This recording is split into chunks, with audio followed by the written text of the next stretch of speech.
Welcome to Drinking Bros, presented by GhostBed.com. Welcome to Drinkin' Bros. God damn it. Dan, who do we got here today? Oh, I don't know how to say his name. It's weird. It's some kind of foreign name. I think it's the Queen of Controversy. Is that okay? That's actually a really good name for you. That's good. I like that. I don't think it's new, but I've heard it before. It's not. It's not. But I think it was Judith Regan before, but she's not doing it anymore. No, so. I meant you're not the first person to call me that. Oh, the Queen of Controversy? Course, yeah. Yes. Who else has called you that? Well, people are very people are not very inventive, so it's always the Queen of, and then something like controversy, drama, trolling. So I've heard that a lot. How about the Princess? The Princess of Controversy. I do prefer Princess. Debutante? Like if you're a little Southern Belle? You're a little Southern Belle. I'm not well behaved enough to be Southern. Oh, that's true. Although I don't have the manners. we still haven't said this motherfucker's name. It's Milo Yiannopoulos. Do we have to? It's Milo. Well, it's fucking Milo. It's just Milo. Yeah. It's just Milo. When I call sometimes.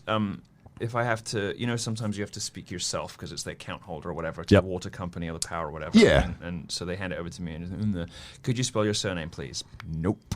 No, not a prayer. No, I mean I can now, but when I was a teenager, I could write it. Like you could do your PIN on the at the ATM, but if someone asked you what the number was, you'd have to think about it. Yeah. If I write it out and I can read it. Yeah. So I can spell it if I write it first. I can't spell it. I think you should go just straight Milo. Share. No, I've done that. Yeah. Okay. I'm one of those people that's just known by their first name. I would of course say Britney or Oprah, but of course you would say Cher. Sure. Yeah. Well, with Britney, it's still Spears to me. No. Well, what other Britney is there? There's a lot. No, I mean it's Britney, bitch.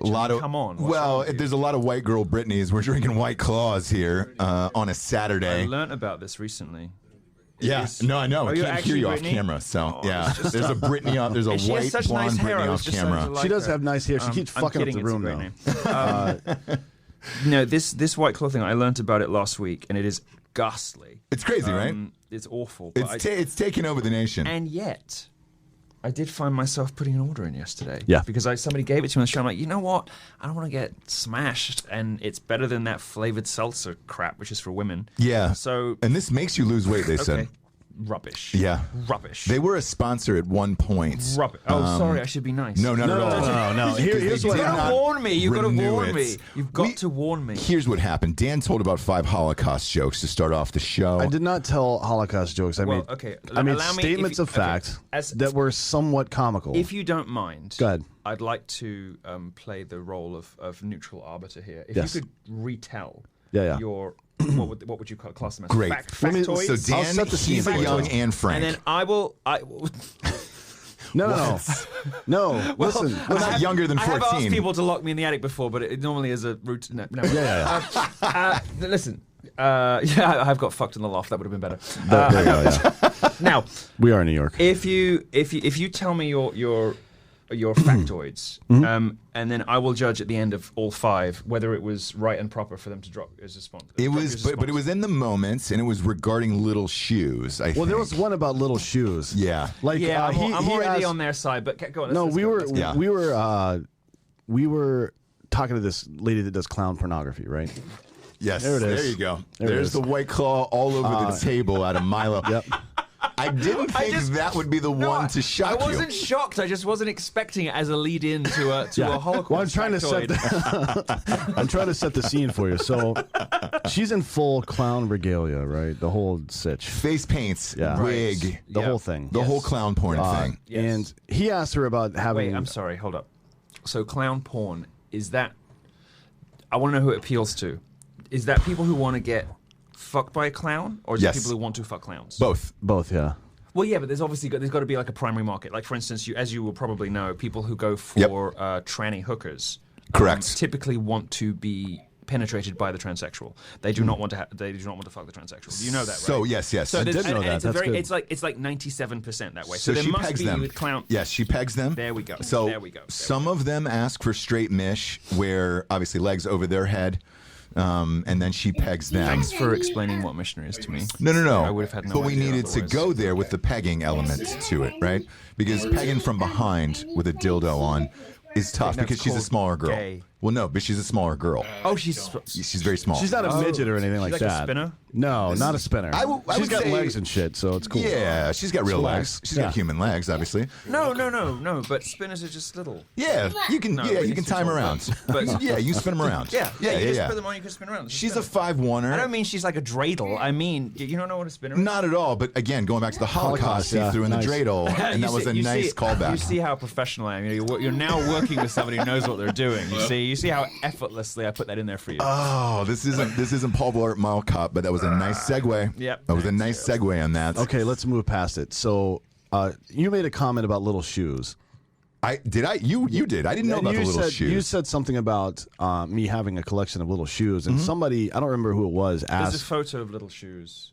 Yes, it's a very, and I didn't know that. I don't know much It's a about the famous Holocaust. photo. Yeah, yeah, Good. someone- Dan it's is- people who know a little bit too much about the Holocaust, like the gentleman to my left. Correct. Tend to be a little suspect. No.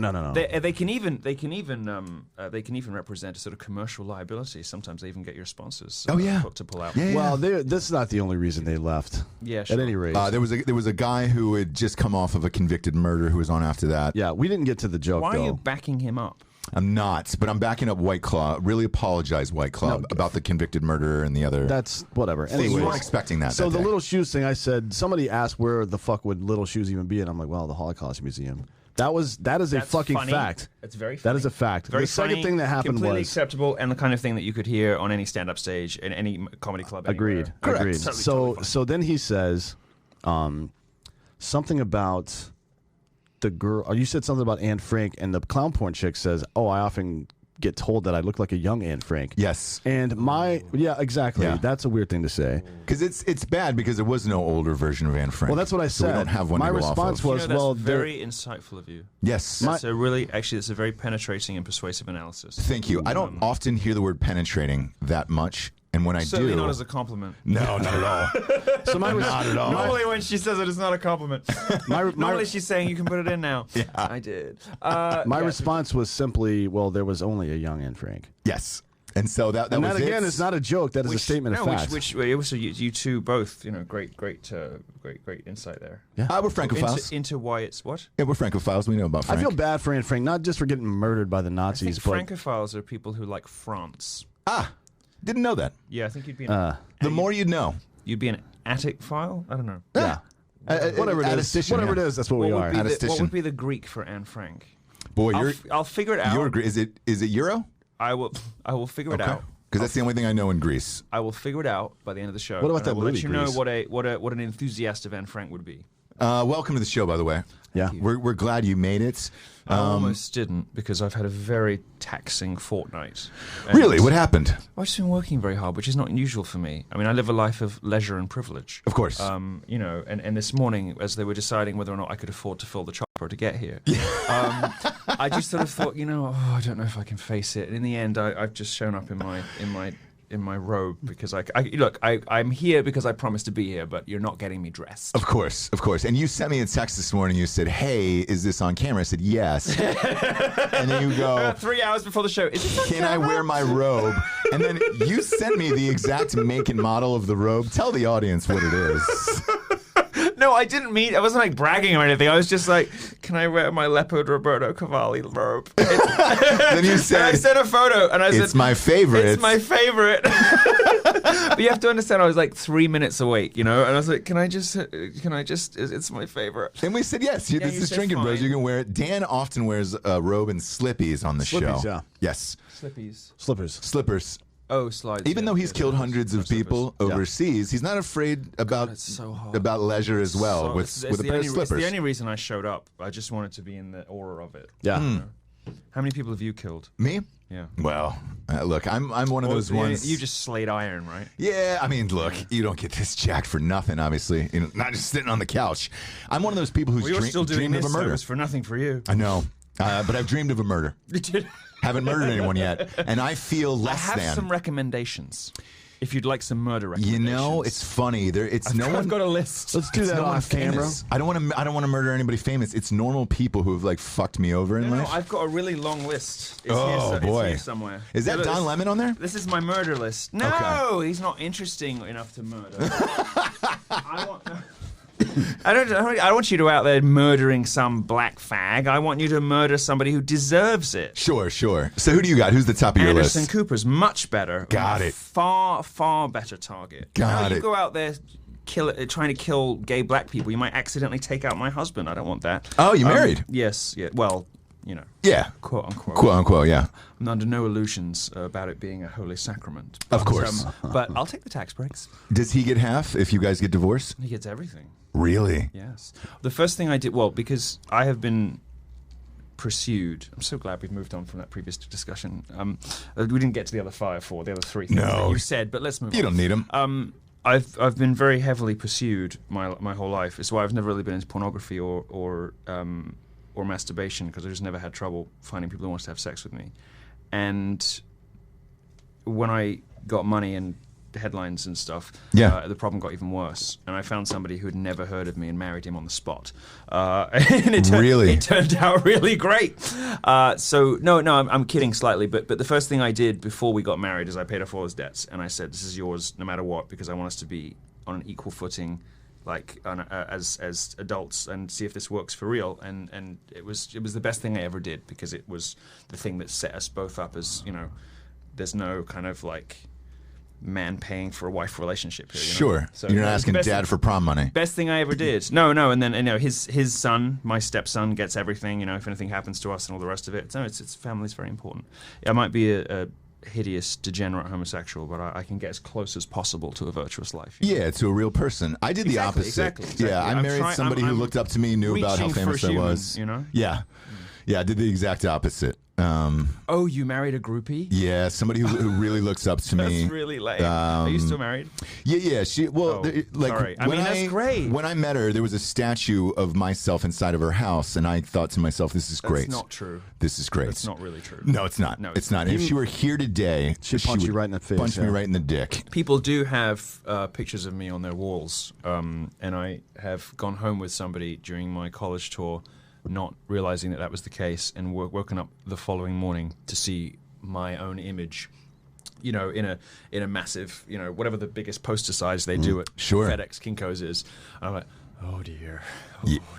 That's kind of nice. Let me ask you this, though. I was wondering why he was so generous. Yeah, right? Have you ever looked at yourself on someone else's wall as you were getting fucked? No, we have mirrors for that. Okay, great. It's much better. I've got like a pocket one that kind of like folds out, and it does look a little bit weird with the lines, from whatever, but it works. I like to put pictures of myself up. That's the only reason I asked. You can also just take, if you have a backpack, you can also just put like reflective, there's a special treatment they do on it. The stuff they put in cheap mirrors. Oh yeah. You just roll it up and put it in a poster tube and put it in your backpack. I like that. And then all you need is just like a bit of blue tack or a nail gun or something. Yeah. And then you've got I carry a nail gun pretty much everywhere I go. When I met you, I was thinking, where's the nail gun? Yeah, I know that you guys are really good at concealing firearms. Like I wouldn't know you were carrying. I am very good at that. It's New York. Thinking, where is the nail gun? Yeah, it's New York. The only thing you can carry is a nail gun, right? Yeah. Just on my way to the site. Yeah. Officer. Well, look, man, it's awesome to have you. You've been banned from pretty much everything on the planet these days. I've become a connoisseur's choice. You have to really hunt for me. You have to seek me out, which I quite like, actually. It's this whole new chapter of like semi-retirement, although I'm still working harder than ever, actually. And people have to work a little bit harder to find me, but then when they do, it's like they never leave. So it's very different. Financially, how is that for you? Well, I've gone from making $3 million a year to making $300,000 a year, but I have everything I could ever want anyway. I've got more money than I know what to do with already, so I'm fine. In about 8 years, I'll have to start worrying, but right now, I'm good. Every book I put out, people will do fine. Well, in 8 years, we'll be 4 years away from the entire world collapsing, right? From climate change. I don't. Yeah. So I don't anticipate this country surviving that long. So by that time, I think my life will be very different. What do you think it's going to be? Diabetes? The boogaloo. The boogaloo, yeah. Boogaloo. yeah, I think it's going to be diabetes. No, it's going to be the Boogaloo. Yeah, What the it's fuck? probably going to be the Boogaloo. What the fuck is that? Ah, come on, Dan. Everybody knows the Boogaloo. You've been on the internet. You know what the Boogaloo is. I don't know. What is it? You know what the Boogaloo is. Dan, you know what it is. You know what the Boogaloo is. I You know what the don't. Boogaloo is. I don't know what it is, and if you guys keep saying it, my nail gun's gonna come out. Boogaloo, Boogaloo. Okay, just nail my hands because that's something I've. That's a No, way it's through the wrist, If I could though. just make a cross with my body and you could nail my palm. Well, yeah, I know, but I don't actually want to die. So just do my palms and my word. feet because it's a position I've always fancied myself in. Yeah. So, No, we can do that. We'll do stigmata. We'll do the whole thing. Yeah, we'll do the whole fucking thing. well, Yeah. no, it's not stigmata. Stigmata is the spontaneous eruption. It'll of- seem of spontaneous wounds because you'll be in and from out of consciousness. Okay. People. That's so hot. Yep. Isn't it? Oh, God. Yeah. I know what I'm doing here. Look, the world's going to end. Let me ask you this. Does Trump get reelected? It is no longer as certain as it used to be. That's what. As of last week, That's I would what's. say. And this impeachment thing feels different to the other ones. Every single other one I dismissed with prejudice, but this one feels a little different. And frankly, honestly, I'm not sure he deserves to be reelected. He hasn't done any of the things that he said he was going to do. There is no wall. There's no new section of wall. He's just rebuilt bits of the fence that were collapsing. There is 0 miles of new wall. So I'm glad you brought that up because that's how we got introduced through a friend of a friend. I'm not going to say his name, but he actually He's works border security. The sexiest branch of law enforcement. Correct. He's in border security. Technically, yes. Yes. And you were down there. Well, I've had the tour. Yeah. So how is it? Like, because everybody talks shit about it, and they've never actually been. Well, I went to see the wall prototypes. When Okay. They were all, when there were 7 of them up. So as soon as they were erected, I went down to do a little photo shoot with them because what else do you do other than dress in ridiculous clothes and like recline on the wall prototypes, which I thought was hilarious. This is a serious issue, and you should take it seriously. Okay. yeah. Well, I'm very much in the mold of Oscar Wilde. I'll take serious things, treat them trivially, and take trivial things extremely seriously. Yeah, I like which that. is why I'm treating you with such sincere and studied reverence. Yeah, I'm a ridiculous thing.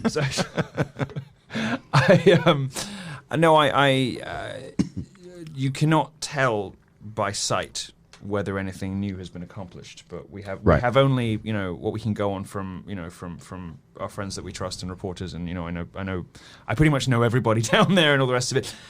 The wall has been repaired with the new prototype, but as far as anybody can tell, as far as anybody can figure out, there are no new sections of wall. And this is just one of a variety of broken campaign promises. And we're used to that from politicians, but we didn't expect it from him. And Well, let me ask you this. Do you think it's an actual broken promise or the fact that it really is a swamp and you just can't get anything pushed through? oh yeah, because he's definitely going to get it done in his second term. Like, get a grip. No, this is the guy who, like, very nearly, were it not for the machinations of that dead cunt John McCain, would have got Obamacare repealed. This is the guy who did manage to pass a tax reform, which had nothing to do with his core supporters or his base, but instead merely represented him as a tool of establishment republicanism, tax cuts for all the wrong people. He's done everything. He perhaps might have been slightly more effective in getting it through, but he's done everything that a regular common garden Republican president would like to do, and absolutely nothing that his supporters care about. But isn't that being president, though? I mean, I feel like... No, the power of the president is circumscribed in the American system by design, right? Because there are co-equal branches of government that are supposed to act as a stay on one another. And this is a good system because it means that nobody can do too much damage too quickly. But as president, you get like 3 shots, right? You can do 3 things in your first term, and then your second term basically useless, right? This is how the system has evolved, how it works. The things that he has accomplished are not things that his core voters care about or wanted or put him in office for. So what would you say he's accomplished right now? Well, he's actually not done that bad according to conventional Republican politics. I mean, there's the tax cuts. He's made minor improvements to various things, but it's 400,000 illegals will be over this year by like now. I think this year alone is an enormous spike because he's done nothing to combat the inevitable result of somebody like Donald Trump getting elected is that the left goes into overdrive in funding and organizing these caravans and stuff like it, right? So you've got a church in Chicago from which Soros-funded organizations are sending money to Guatemala and these kind of countries to organize these massive caravans. This is an inevitable consequence of Trump getting elected. We knew they were going to do this. And the southern border is not closed. It is not secure. It is not closed. 500,000 people are going to be coming in every year illegally for the remainder of Trump's presidency. Yeah, Try to sell me on this presidency because you can't. It's not selling you on this presidency or this president in particular. I think Trump was necessary. I'm glad he was elected. I'm glad that he is in office right now. I still support the last election. All I'm saying is I'm not persuaded that he deserves to win a second time. Gotcha. So I think it's a reasonable position. Sure. But here's my thing with the president of the United States. Every single president, no matter who they are, Trump, Obama, whatever, you can't get anything done there. So therefore, but he passed tax cuts which were designed to please the Republican donor class, right? The Paul Ryan tax cuts, right? Which are like every swamp GOP guy's dream was that tax bill, right? He could do that, but he repeatedly blinked and failed when it came to even funding small portions of the wall. When he's got Pelosi in his office, he fucked it up. He's fucked up every single time. And every single time there was a moment where he could just draw a line in the sand, he's crumbled. Me personally, I just don't think it's possible for any president to pass more than 1 to 3 things. Exactly like you said. Right. So why isn't that one thing the wall? Well, why not give up everything and just say, I'm going to accomplish nothing in this presidency other than doing what I promised I was going to do. Build the wall. Yeah, I was going to say building a wall is, in my opinion, a really dumb idea. But he did say he was going to do it. And that's okay. Yeah. But he did say that's all he fucking talked about. And it's not like he's come up with this other solution which would make people happy. Like there's a fleet of drones on the southern border, and there are 50,000 new border patrol officers, and it is now basically impossible to get in. That hasn't happened. No. If you don't want to actually build a physical structure because you think they don't work, by the way, they do. Israel's works just fine, which we paid for a lot of. The Vatican's worked fine for 1,000 years. It works in keeping people from walking suicide bombs. But that's not the issue we have. We have about 90% of people who are just assholes looking to either game the system or just move here, and maybe 10% of actual criminals. But here's something That's a totally separate situation. Here's something else he could have done if he couldn't secure the southern border. End entitlements for non-citizens. Yeah, that seems like it would be pretty easy. You could do that with an executive order, right? He didn't. He hasn't. He's not going to. No. And there are all kinds of things he could have done if the southern border proved impossible and the Democrats just frustrated him at every turn. He could instead have made his one thing in the first term. Unless you're an American citizen, you don't get welfare. Mm-hmm. You don't get health care. You don't get anything. You get schooling. I'm married to an African American, and I've seen how the Democrats have ignored and abused the black voters for decades, right? If not for a century or more.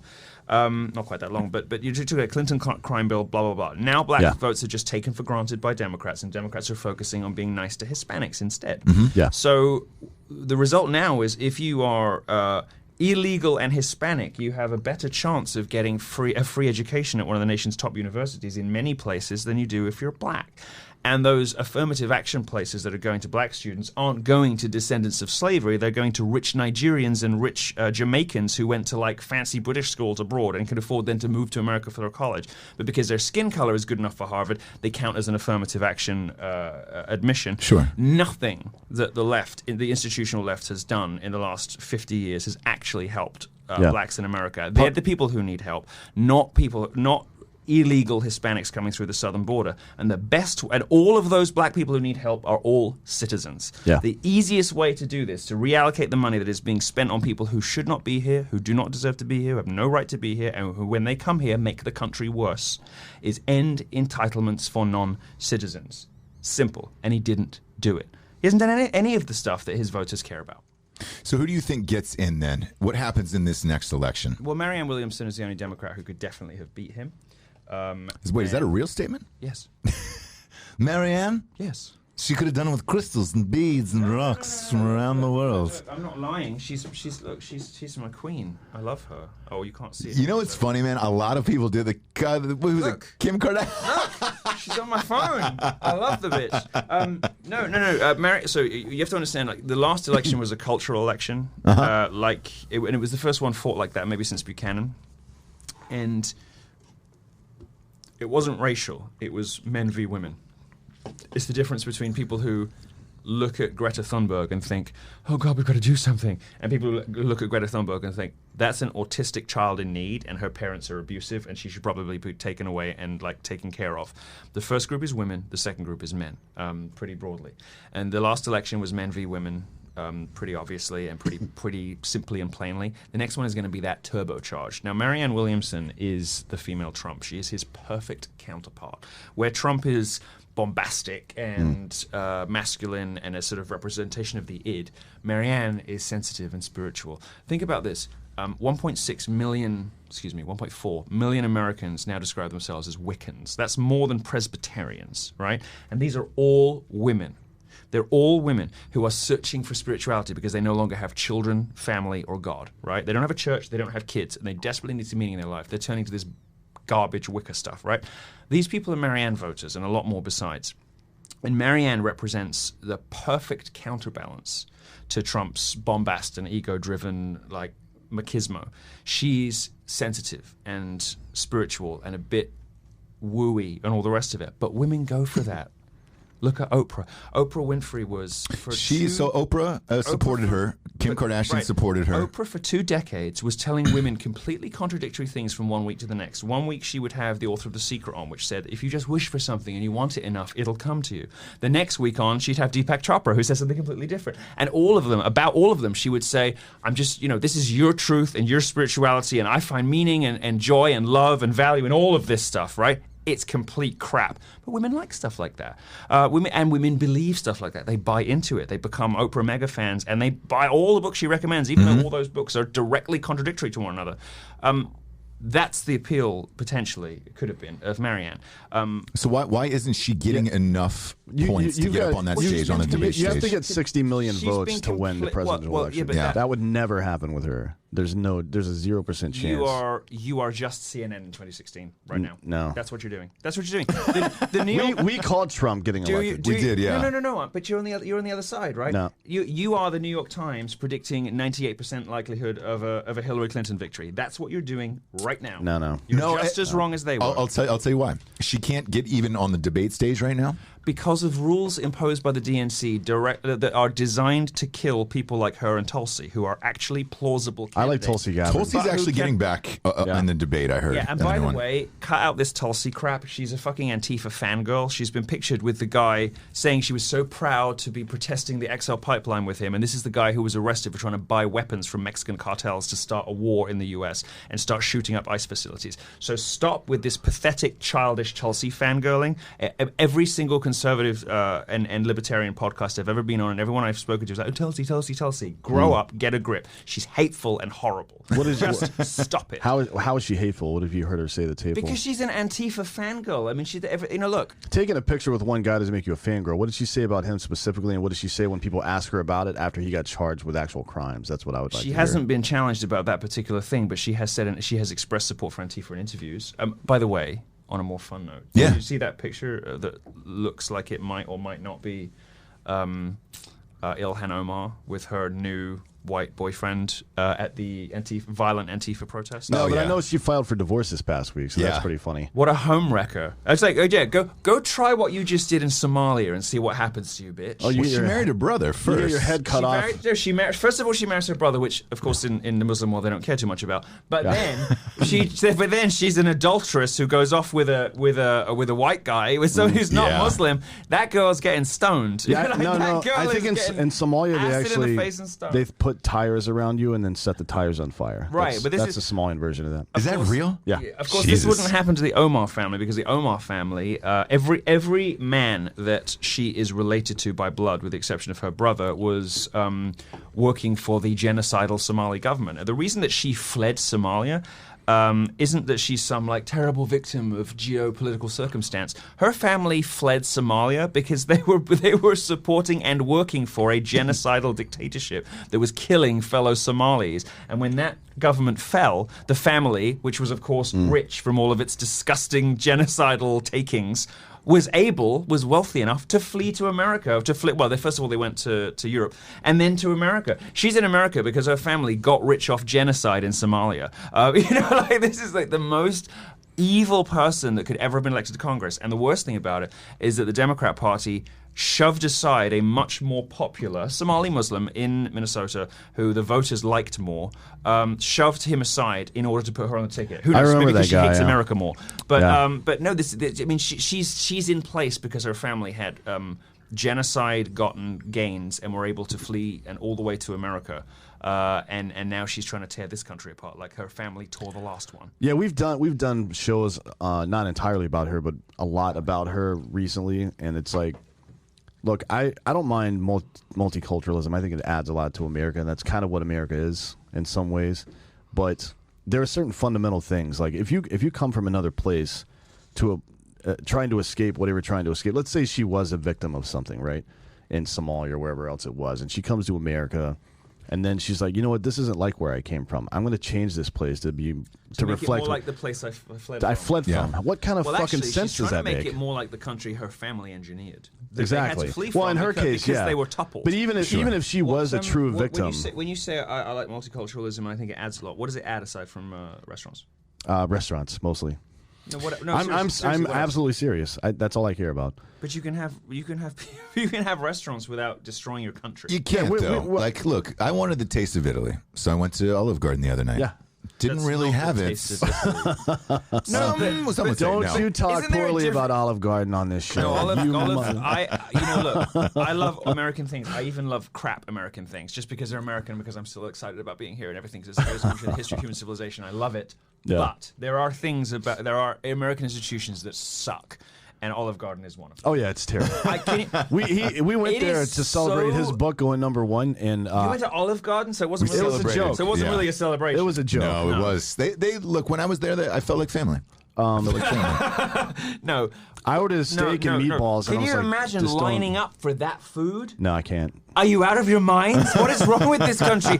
What kind of a person would stand in line for 45 minutes to be fed that and then ask to pay for it? It was great. It was packed that night too. It was packed. We live in the South. So. I like the triumph of I like what he said. Marketing over substance. What does it add? What does it add? Yes. I mean, it adds different experiences for people. I think that multiculturalism. No, I know. His answer was terrible. No, the answer's fine. Just let me finish and shut the fuck up for a minute. Well, let's try again after restaurants, because when we say the answer's fine, this is now attempt number 2. It's attempt number 2 because you guys won't shut the fuck up. No, because you started with restaurants. That was ridiculous. We're going to give you a couple more opportunities, but probably only 4. I actually think that the food part is a big part of it, because that's the way a lot of people express their culture. Shut up and grow up. Number 2. That's not why the multiculturalism is important. It's important because we're all human beings, right? And getting to know how people think about stuff is really important to prevent conflict, I think. Not that conflict's always bad. Some conflict is good. But one of my favorite books is called Speaker for the Dead. And the idea behind it is that a lot of wars get started because we misunderstand the intentions of other cultures. For example, I think Islam is stuck in the 7th century, and they either need to get out of that or fuck off. Why do you need to turn Minnesota into... Oh, no, not at all. But that's what I agree with that part. multiculturalism ends up looking like. In some instances, yeah. No, in all instances, it creates ghettos. Well, I mean... There's no example. There's no Native Americans. Like, they're Aztec Indians that moved north from fucking Mexico. Look, this landmass, right, has had a variety of people on it from time to time. But the country of America is a Dutch, British, and German invention. The nation of America is an invention of a specific number of people from very specific places in Western Europe. Yes, right? correct. This country is an invention of Western European Christians. Yep. Okay. Well, I wouldn't say Christians. That's not accurate. I mean, it's absolutely accurate. Most of the founding fathers were deists. They weren't like practicing like Pentecostal Christians or anything. The values of of America, up to and including the Constitution and Bill of Rights, every founding document of this country is all rooted. Well, I mean, if you read the Declaration of Independence and actually and look at the back and before forth. the show, I realized you were going to be hostile to religion. It's okay, you are allowed to be wrong about things, but the point is, we're not talking about religion. We're talking about the facts of the situation. This country's values, just like every other good value. The Declaration of Independence, originally by Jefferson, held a bunch of phrases that were direct quotes from the Bible, and John Adams and Ben Franklin intentionally removed them because they didn't want this to be seen as a Christian nation. As a matter of fact, John Adams wrote a letter to the Libyan government saying specifically this is not a Christian nation. He's one of the founding fathers, the second president. No, because of the separation of church and state. Right, exactly. But the values, even the laws that flow from the Constitution and the other founding documents are all Christian values.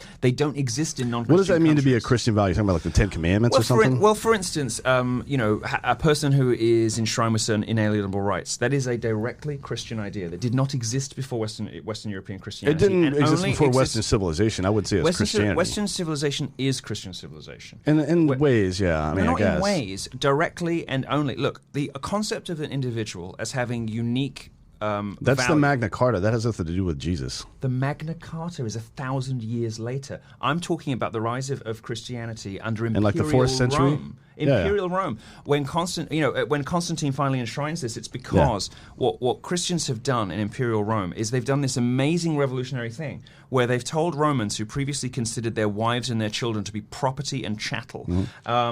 And, of course, the rise of Christianity in Imperial Rome is also responsible for the end of slavery, ultimately, and it's responsible for the end of slavery Rome, yes. everywhere it ever happens in Europe and America, because Correct. the people who are responsible for the abolition of slavery were always Christians, arguing from Christian premises. Well, so were the people arguing in favor of slavery in this country. Slavery has existed in every continent. Forever. It has only Still exists. It has only been ended by Christians. Okay. And if you look at what Christians did in Rome, imbuing every individual, whether you were a slave-born, swarthy-skinned, North African, snatched from the far reaches of the empire, or you were the son of the emperor, with the same rights, the same dignity, the same right to live. I mean, the Christianity, the rise of Christianity in Imperial Rome is why the aqueducts were no longer clogged with the bones of female children. Right. That is what non-Christian cultures look like. That is what non-Christian cultures because what I think is that Christian culture advanced faster than the other religions. Like but why? The question is why. That is a good question. And the reason is that Christianity, whether you believe in the creed or not, has hit upon certain things that are simply better than other cultures. I would say capitalism is what they hit upon. Well, like you could see capitalism in Christian culture, as you say. Capitalism is impossible without Christianity because you could not operate capitalism under a pagan belief system. Why? No, because there's no ownership of property and all that stuff. Because nobody would honor contracts. Yeah. Well, I mean, I don't. Capitalism. No. Capitalism. And China honors contracts. They don't believe in capitalism. Isn't. But not that they're capitalists, but they are pseudo capitalists now. Capitalism is possible without is. All right. If you want the kind of weird blended capitalist, like state capitalism that China has, right? It comes at a cost, and the cost is how they treat everybody else. I like to joke and say that I'm sort of broadly in favor of the Muslim concentration camps in which they're force-fed beer and bacon, but I don't really mean it. Of course not. And that's what happens when you take Christianity out of the equation. We actually just talked about this last week. When you take those concentration camps, when you take Christianity out of the equation, that's what you get. I don't know if it's Christianity that does it though. Well, give me a counterexample. I don't believe in any of that bullshit. But you don't have to look at the Baylor Institute, right?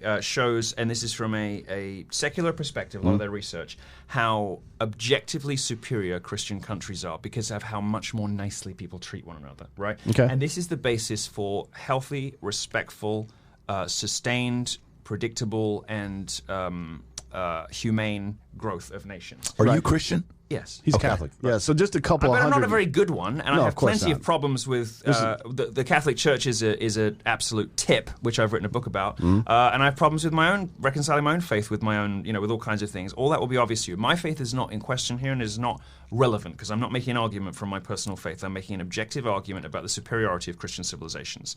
You don't have to believe in Christianity to acknowledge that everywhere that Christianity has been is a better place to live in the world, and everywhere Christianity doesn't exist is dangerous and horrible. More modern is what I would say, but why is the question? Right? Well, the reason is when Christianity comes in and it begins, and Magna Carta, you're 1,000 years late. 1,000 Yeah, but that's the first time pen to paper said that human beings have individual rights in a country, in a major European country. Constantine did it. Constantine fucking murdered the fuck out of people. Your history, look, Constantine was aware that he could not turn people from the pantheistic imperial cult into a Christian church overnight. But he's the one. But he took the big stride that legitimized Christianity as the official Council of Nicaea 336 the official AD, religion. No, I mean, you know the buzzwords, but you don't know the history, because if you did, you wouldn't have invoked the Magna Carta. What happens? Well, it's the first time that anybody wrote on paper, like what documents did Constantine write that were constitutional documents that said that you have individual rights as a person? Why do you need a piece of paper? Because that's what law Well, is. if somebody makes a religion the official religion of the entire empire, yeah, I'm sure it was on a stone tablet somewhere. What's your point? The point is that there's nothing in the Bible specifically that says that women have rights. It says subjugate yourself to your husband. Like there's, no, okay. I don't. So you're misunderstanding. That reading of the Bible is where feminists get their whole patriarchy argument from. Actually, although the Bible may be. It's phrased in a way that makes that an easy reading. But what actually happens when you look at how Christians implemented that, what they understood it to mean, it was the greatest elevation of women in the history of human civilization. When Christianity starts to spread, people no longer murder female children. Women, for the first time in human history, anywhere in the world, it is required for a woman to also say, I do. Right. Consent for marriage is a Christian innovation. And so flowing from that is chivalry. The idea that we should treat women nicely and not treat them as our property is a Christian innovation. Okay. And it all flows from the Christian idea, which was utterly alien in the ancient world, that... I mean, you think about like Greek direct democracy, right? Every citizen has a vote, but citizenship was restricted to a minuscule slice of the population, right? Yeah. For the first time in history... Every person, no matter how high or low born they were, is suddenly deserving of the same judicial process as everybody else, right? Equal before the law is a Christian idea. And it doesn't exist. When you say it's a Christian idea, what's the proof of that? Well, for instance, that when Christianity starts spreading through Imperial Rome, you get...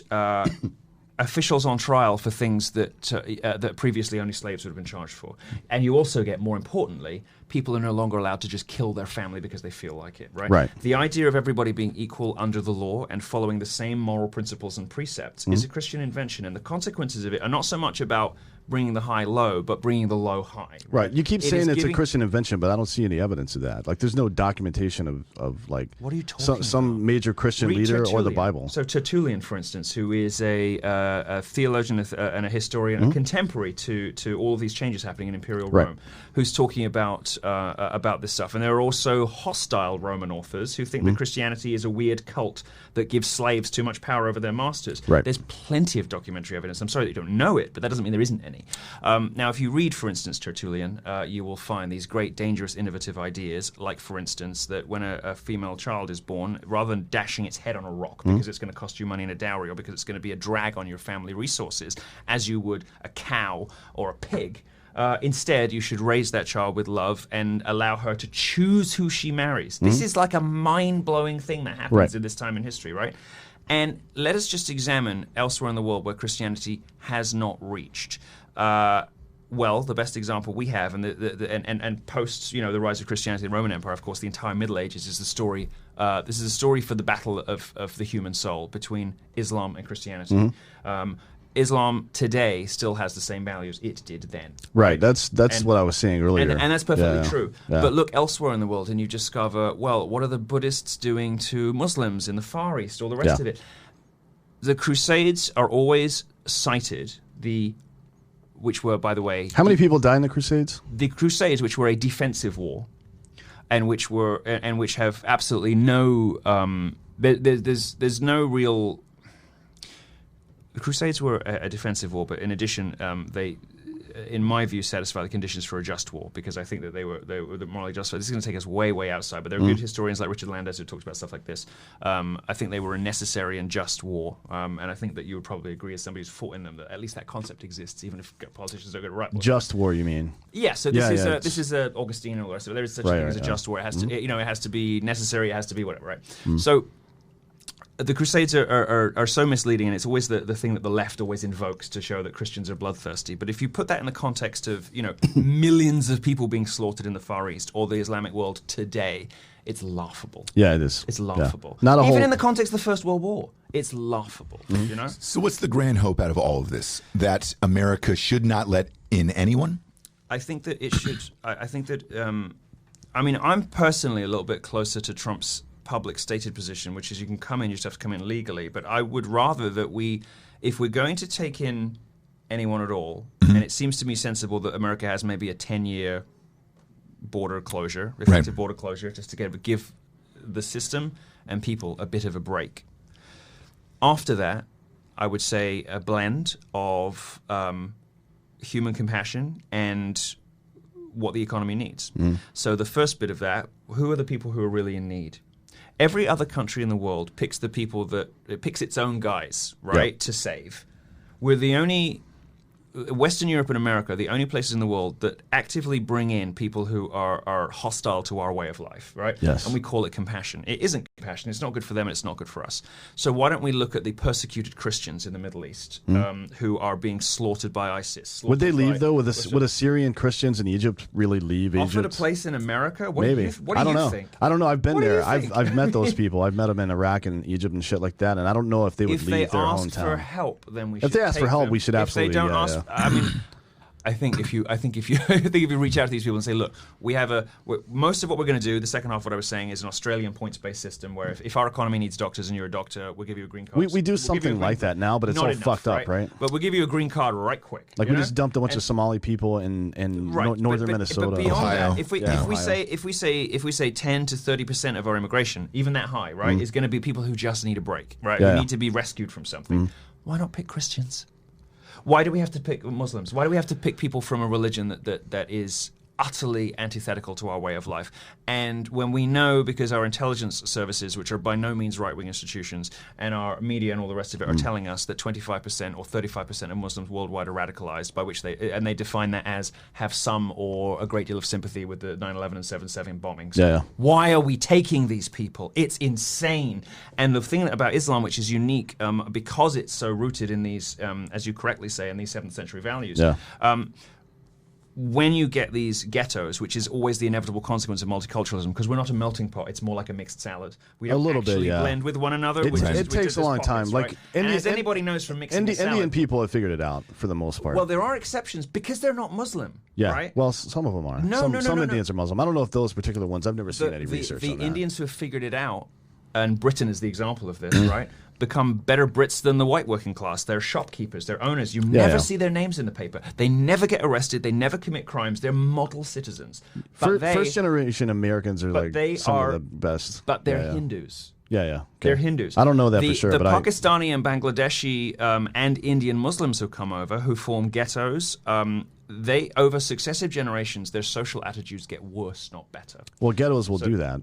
Well, yes, but that's how multiculturalism functions in practice. Well, that seems like a failure of our institutions. No. Right? It's part of human nature. It's because we have heavy in-group preferences. Men prefer to hang out with men. White people prefer to hang out with white people. There's nothing you can do about that.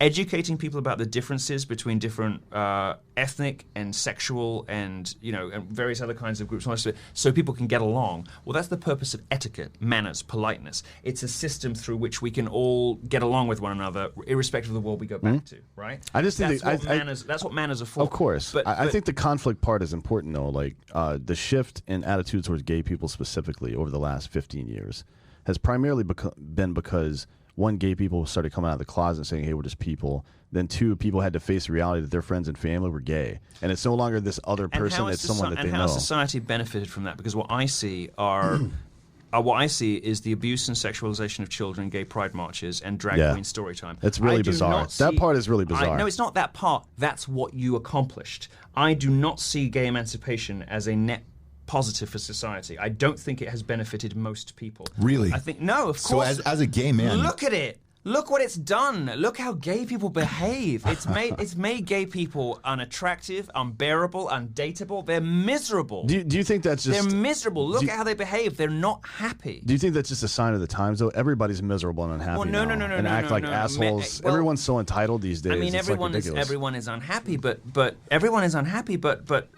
these groups that have supposedly been emancipated by the left are the most miserable of all. Women have reported themselves getting more and more unhappy every decade since the Second World War, despite the fact that their rights are now easily on par with men's, and in some limited circumstances may even be better. For instance, access to certain university programs. You know, if you want to get on an advisory board of any NASDAQ company, right? If you are a woman, it is a competitive advantage. Absolutely no question. Or if you want to direct in Hollywood right now. Exactly, right? It is not everywhere, but in some and increasingly in many circumstances, it's a competitive advantage being a woman. It's also a competitive advantage being homosexual. Do you think there's something about the struggle of being, whatever you want to call that, outcast or the underdog, helps people develop better attitudes? Of course, it's why bullying is so important in school. I agree with that. Dodgeball is like the most important thing that happens in fucking elementary school. If you can get through all of that, you're probably going to be all right. If you are insulated and mollycoddled and pandered and surrounded in cotton wool, you'll be a mess. And all of a sudden... And that's what we have now. We have messes. We've turned women into messes who cannot cope with disagreement on the internet, who call it abuse, harassment, trolling. It isn't. It's just men cracking jokes because you're an idiot who works for CNN, all your facts are wrong, and you're and blah blah blah. And if I want to call you an odious, ridiculous, superficial cunt, I should be able to do that without being banned from every network because I'm right, and because the person who has the position of power is the woman, not the man. She's the one writing for CNN. Right. And what we've done instead is train people into thinking that that the slightest bit of ridicule or disagreement constitutes some kind of assault against the person. Constitutes even in some cases on university campuses a form of violence. This is what we've done to gays as well. Gays used to be, and you can see in gay culture, right? Gays, I mean, from Alexander the Great onwards, gay, massive fag. Gays used to be at the forefront of culture and civilization, pushing the envelope. They used to be the taboo breakers. The artists. Gay people were the artists, the creative. Now, the very, very best of everything is always straight men. The very best chefs, are always straight men. The very best artists are always straight men. But there's a whole creative... Thank you for saying that. No. It's been a struggle for me my entire life, and I'm glad somebody fucking said it. Absolutely true. What you're saying is unarguably true, but there's a people huge pushing the envelope creative and class shit. under that is homosexuals, right? The massive one, the very, very, very best, whether it's hairdressers or chefs or whatever, always seems to be straight men. I don't know. The best workout tape I've ever seen was Richard Simmons. Correct. His thighs don't lie, brother. All right. Well, the only thing gay people seem to truly excel at is the gym, but that's true. That's a whole different issue. How does the gay community react to these type of statements? I don't even know if I agree with that. If you look at the people who have the objectively very, very best bodies, or the people who do weightlifting or bodybuilding tournaments, the champions are all straight. Yeah. The industry might be full of fags, but the champions are all straight because they're the best at it. I'm glad you said it, not me. No, of course it's fucking true. It's obvious. It's obvious. Look at chefs, right? There's all these female chef of 2015 award, blah blah blah blah. Yeah. But where do you actually want to go for dinner? Gordon fucking Ramsay. Yeah. It's like where do you? Fieri. I want to go to Flavortown. I want to go to Flavortown. Do you think there are some things that women do excel at, and it's important to point it out, and they tend to be things that have to do with connecting, feeling. Women probably make the best novelists. There are certain things. Disagree with that one. Want to go into camera and say Night She Cries While He Rides the Steed is the best novel ever written, but it's by a man named Ross Patterson. I said maybe, probably. Yeah. I can't remember what qualifier I used. Let's at least say that women are capable of reaching the very highest echelons of some kinds of creative expression. Yeah. The novel would be one of them because it's about words and feelings, right? Sure. And words are a woman's weapon. That's what they use instead of whatever you kill people with. Guns in my hands. So much harder. But because we're an information economy, because we're now all about entertainment and words and all the rest of it, men are on the back foot because we're not fighting on our home terrain. A man's home terrain is not Twitter. That's where women are always going to dominate. Not because they're faster or clever or wittier, but because they'll be able to do these even better things, like do this meta reframing of narrative, where an entire category of male speech is now completely beyond the pale. Right? It is abuse. It is harassment. In the same way that women, do this to their children. It's important and essential when a woman's doing it to her child, but when some bitter 40-year-old spinster from CNN is trying to treat male critics on the internet like the children she ought to have had, then we have a problem, and that's what's happened. Do you think it's problematic that people who were historically in victim classes are now in positions of power and don't realize it? They don't realize that they have power now, and I think they do realize, and they're abusing it. Well, maybe do you know who should run diversity and equality departments? Rich, straight, white men. You know why? I don't know. Because they don't have skin in the game. They're able to look. It's a finite pie, right? If you've got 50,000, you're Harvard, and you've got 50,000 spent on equality and diversity that year. Why would you choose a black lesbian to disperse it? She's obviously going to be biased. Why would you choose a disabled immigrant, whatever? No, you would choose somebody who doesn't need the money, and that's why judges are better off being the most privileged people in society possible. They might be a little bit out of touch, but they don't have skin in the game. They're not biased by this personal narrative, victimhood, identity politics that saturates society. But how do you keep that from turning into an oligarchy system, though? What's wrong with that? What's wrong with it? I'm in favor. He's actually in favor. I'm in favor. What's wrong with that? You don't really disagree with me on anything except for religion. Hang on. I'm in favor of a benevolent dictatorship, because I think the average person is too stupid to vote on their own behalf. I want a theocracy, but we can get close. But they operate quite similarly. They do, yeah. They operate quite similarly. But we're not that far away from one another. I'm not a big. You just haven't heard the good news. But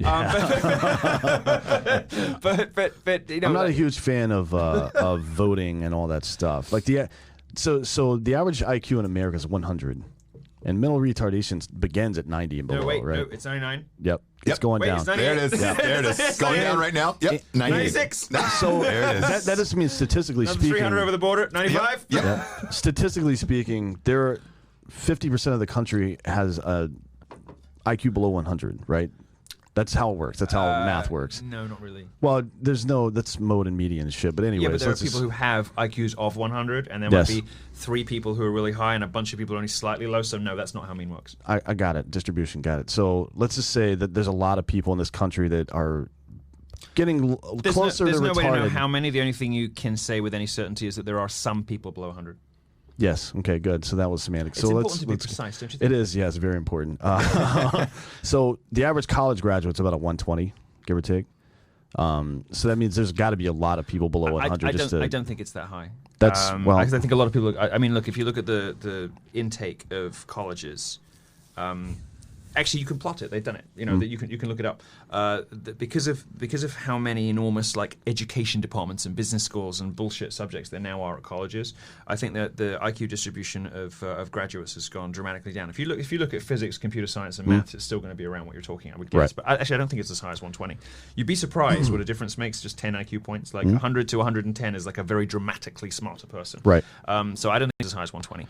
But you will find at the very, very low end in education departments, even at good schools, I think it dips quite below 100. I wouldn't be surprised by that. There's IQ by major graphs on the internet. In fact, I'll do it now for you. Yeah, look it up. The last time I took like to be right. Yeah, the last time I took an IQ test, it said that I was 100% that bitch. And that's DNA. That's someone else's joke. That's DNA. You should coin your own. It's not actually. It's someone else's joke. And also, if you're gonna, can I teach you how to deliver it? Go ahead. Okay. Go ahead. Go ahead. Go ahead. What you just said. He's trying to get ahead. He's getting in the zone. I want you to feel comfortable. So I took an IQ test, and I was really surprised because it said I'm 100% that bitch. Right? You've got to you've got to give a little pause. You've got to give some attitude. You were just kind of delivering it like it was a funny line because I'm a dude. I was like, I'm 100% that bitch. It doesn't work like that. Not at all. But that's who he is. Do you know? Actually, do you know where it came from? You're just. Hillary Clinton actually tweeted that out. He's just walking traps, isn't he? 2 days ago. There's nothing else to it. Hillary Clinton actually tweeted that out. Which is not her joke. I know. It's not her joke. We talked about it on the show, the show before, on Ross Patterson Revolution, that Hillary Clinton now is using one-liners in her fucking Twitter. I have to give her credit, though, for the best line. Is she doing that? For the best Is line she using her own Twitter, or is that somebody else? She approves it, but someone wrote that for her, because she has millennial staff, I'm sure, gotcha. who actually will have heard. When would Hillary Clinton encounter that?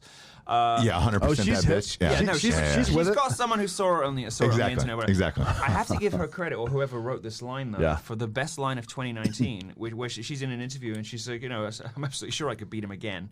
Oh, yeah, I saw that. And because of the popular vote thing, and I was like, you know what? I hate everything about you, but that was fucking great. It's a really great line. And by the way, it was a great line. I'm that's- absolutely sure I could beat him again. And can you imagine Trump watching that at home? No. But that was our conversation on the show the other day. God, it was such a good line. She had that, and then she wrote 100% that bitch on Twitter, and I was like, that so much. hey, man. What is her shift and what is her place now that she's doing all these interviews?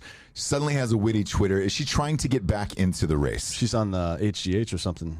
She's getting all beefed up. Something has happened. I got it for you. What is I got it for you, and I have to concede to you that you are right. That the highest range of college grad IQ goes even as high as 130, but only for subjects like STEM, probably, so right? Engineering, philosophy, mathematics, physics, and in fact, it says that even social work, which is for the very, very dumbest students of all, is still hovering around the 100. So they don't crack below 100 as far as the point of all that IQ was, by the way. So we were both right.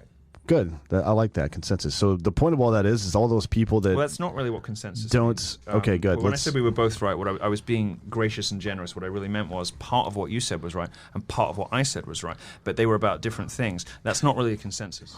I think it is. Yeah, it definitely is. So no, it's not. Let's move past it. Consensus? No, that was like... My grandfather wrote the dictionary. I don't know if you know my history. It's Daniel Webster.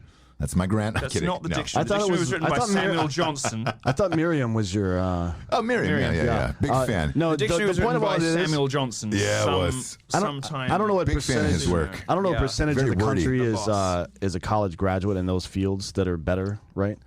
And I'm sure there are people with IQs. It can't be. It's got to be a lower percentage. But all the sub 100 people have the same vote that you have. Let's which is why I just skip it. We've started in a very hostile attitude, and it's because I like hostility. Because I'm not used to not being the alpha in the room. I mean, he's no threat to me. We'll get you guys with all of this working out. You're no better than a woman buying expensive handbags. It's all just showing off, show muscles. You know what? It's not. But I appreciate you said that because goddamn, I look great these days. No, you look great. Really, you look great. Yes, you sound but you're right. way too nice to be threatening. Whereas I try to be, and I try to be accommodating to guests. You've got the voice, you've got the arms. You're welcome. You're very, very sexually attractive. Thank you. But you're not threatening enough to. You're not like nasty enough to be threatening. Whereas I'm usually and you know what? I agree with the piece that. of shit in the room. Yeah. And I kind of was. I've only been challenging you because really you're like the top dog in the room as far as sexual politics goes. So I just want you to know that that's where it's coming from. Oh, I'm good. I enjoy the conflict. It's nice. No, me too. But I just wanted you to let you know that that's where it's coming from because it's really just a long, protracted compliment in the shape of lots of little spiky disses. Yeah, I got it. Okay. That's super funny. Now, with that in mind, and with our new consensus-based approach at the forefront of our brains, we can agree. I think now that we have a little hint of the data on this, we probably can agree that there are more people below 100 than above it, and and that's who's voting. Yeah, and whether or not should they be granted an equal vote? Well, the answer, of course, is yes. Of course, that's why I don't believe in democracy, though. Well, no. I mean, there's got to be some kind of democracy, but the best kind of democracy is not the Greek direct method, nor is it raw plebiscites. You're talking about representative democracy is the better way? Some version of it, because that's what we do now here. I know, sort of, and right? we don't have a good look. Everyone raves about the American system, but it's completely broken and it's total trash, right? It was good, and it was good for a while, but it did not century, anticipate some of the things that capitalism was going to bring, was going to do to it, right? And it has a global economy too. I mean, all this stuff changes. Capitalism, the way that capitalism kind of evolved, and we're now in this kind of late decadent period of capitalism where everything's sort of entwined globally and all the rest of it. I don't think the American system is really set up to deal with that. I don't either, but I don't know what the answer is either. I mean, well, there are more. It is a really good question. I think 340 million people that's a lot to govern as a single unit, right? I mean, it shouldn't really be one country. I think we all know I agree, that. Yeah. Prior to Brexit, I would have perhaps said that the British parliamentary system is a pretty good model because it's designed in the same way to retard dramatic, mitigate bullshit. Yeah. To mitigate exactly, but it doesn't. Got a guy bringing beer in. Just there we go, Benny. Come on in. We're on camera. Thank you. We're on camera. Thank you, buddy. Come back. No, come back. Yeah, come on in, Benny. Come back. Come on in. Yeah, we're on camera. No, This is Milo. Milo, this is Benny. Yeah. What did you bring us? This is kind of the universal IPA. So you can't This is Sierra ale. Nevada. But I'm a homosexual. I can't drink ale. Oh, you can. That's right. I searched for White Claw. They don't have them anywhere in the. Well, he's just I because he's like gay how doesn't you mean he searched drinks. for White Claw. Or am I going to cut my hand off? You're gonna hurt yourself, I think. Do you have I a? bet you could do it with your teeth, couldn't you? I could, yeah, but I'm not gonna do that. Oh, please. Can do we it for me. open this do thing it for up? me. Yeah. You gotta. Thank Do you. it for me, please. No. Yeah, That's Thank weird. you. Please do it for me. Not while you're holding it. Oh, the way you're holding it to him? Yeah. Just do it for me. Do I have to cup his Fucking face? do it for me. No, open mine. I was kidding. Now he'll be back. He'll be back with open beers, with open beers and open hearts, and open minds. Is it weird that I think that if Dan was gay, like the two of you guys would we'd be probably? amazing. I would definitely be with You'd be a somebody power couple. antagonistic. He for is sure, yeah. Caucasian, Yes. which is a big challenge for me.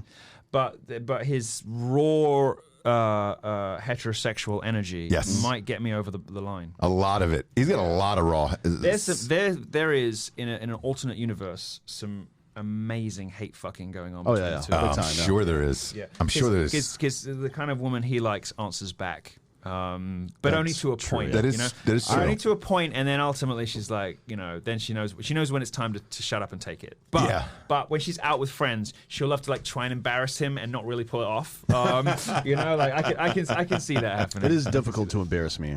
It right, is. right, but she'll try. She'll because try, she yeah. kind of like wants to be her own woman when you're in a social Oh, yeah, situation, and then at home she's just like, "Take me, daddy." Yeah. Take me. That's me. So with all of this being said, right? This is exactly how it is with John at home. It's just like, why are you like this in public? I'm saying, but you kind of like it because you get to be daddy at home, and he's like, yeah.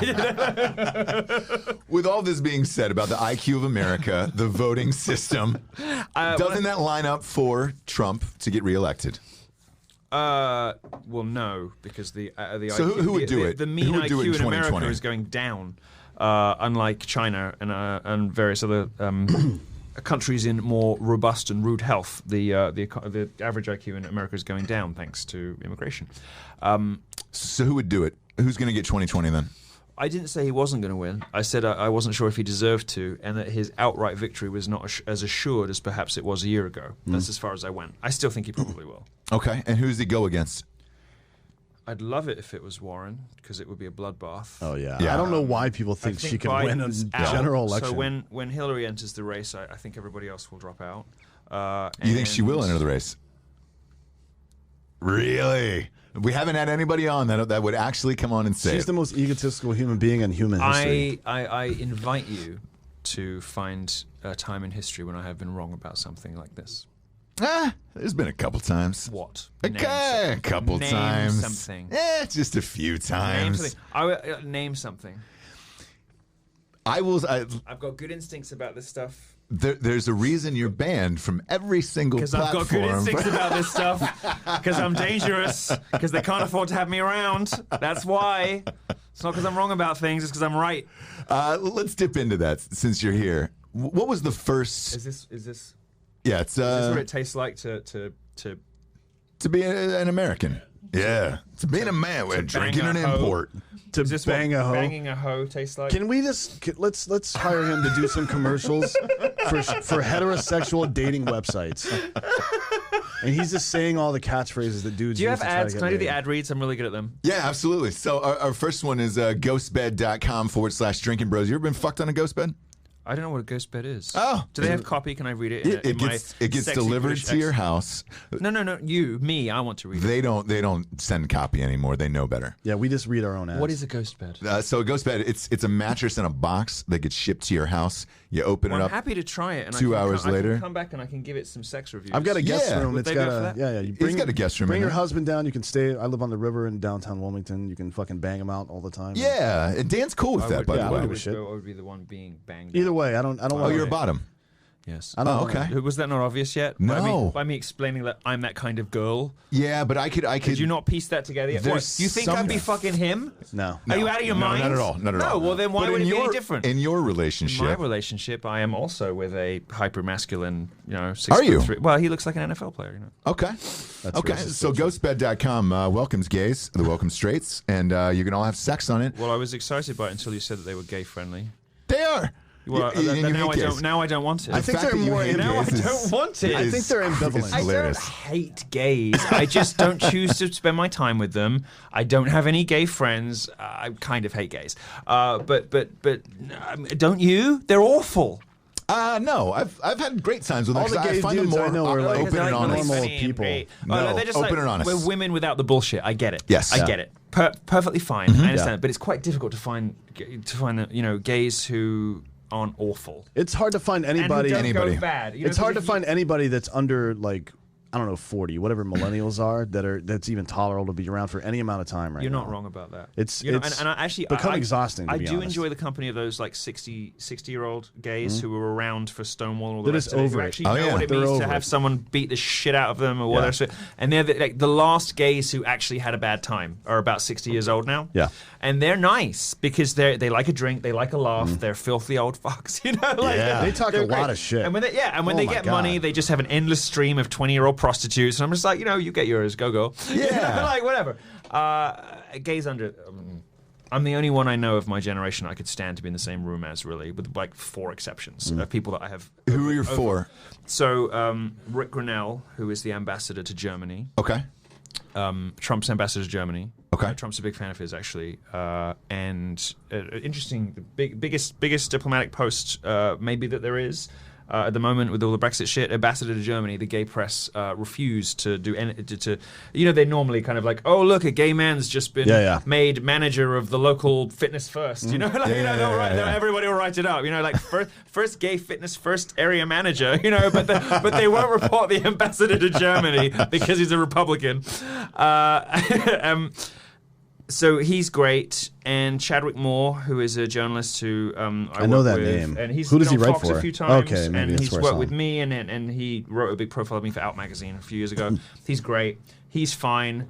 John, my husband, is fine. You can't use your husband as a friend, though. Can we go Elton John at 4? He's my best friend. Yeah, he's my best friend. You have to. He's my best friend. He's like my best friend. Are It's you- not just like I'm gonna getting kill married. myself It's like after the it's show. not. It's like we said in our vows. This isn't just like getting a husband. It's like getting a best friend for life. We didn't. That's we did the not. gayest we shit did not. I've ever heard. We didn't. I promise My that we did God. not. It didn't happen.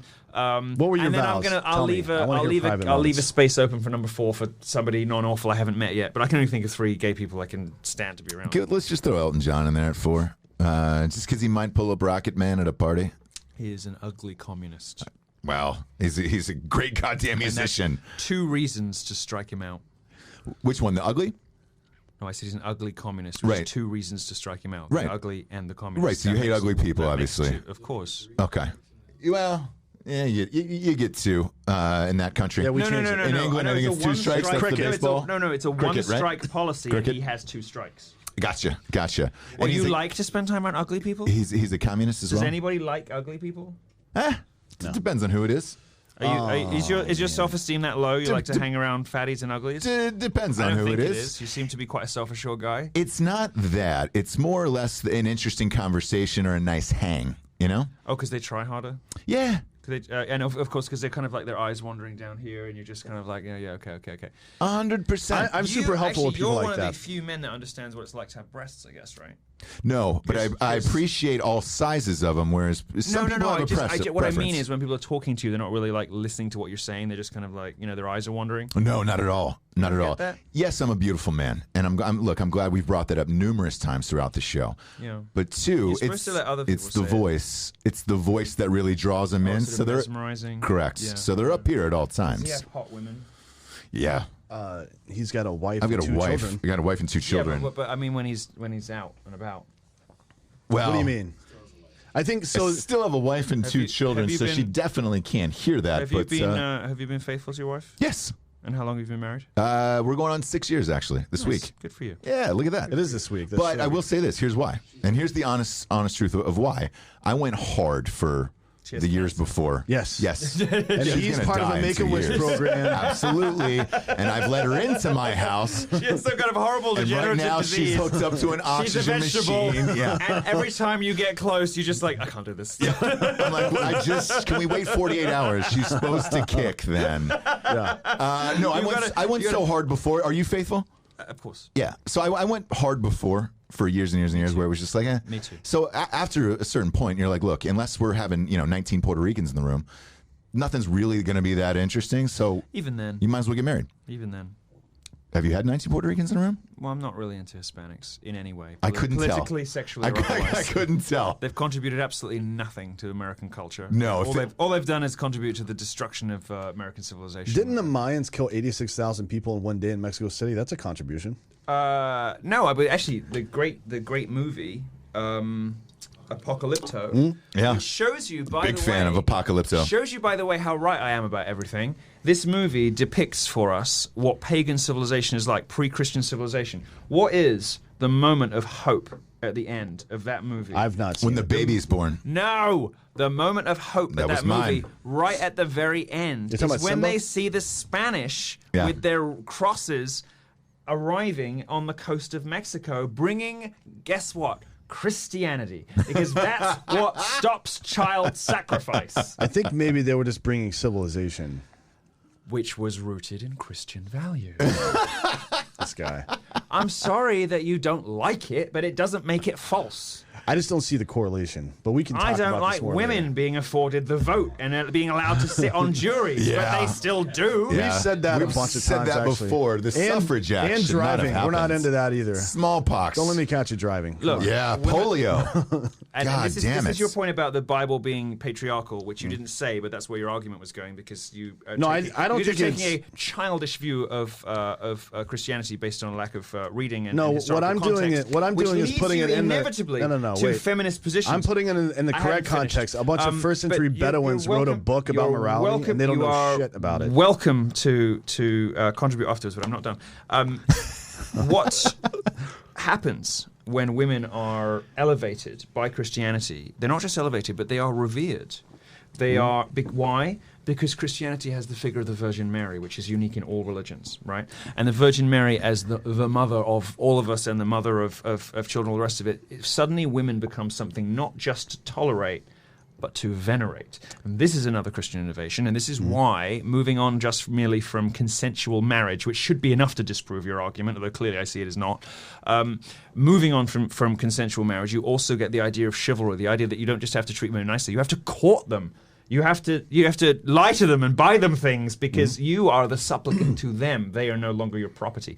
This takes respect for women not just over the line, but into the next zip code, right? And this idea that because this system goes with a set of values that reflects and respects the essential differences between men and women, that it somehow reflects some kind of patriarchal or oppressive attitude to women, is the stupidest thing I've ever heard.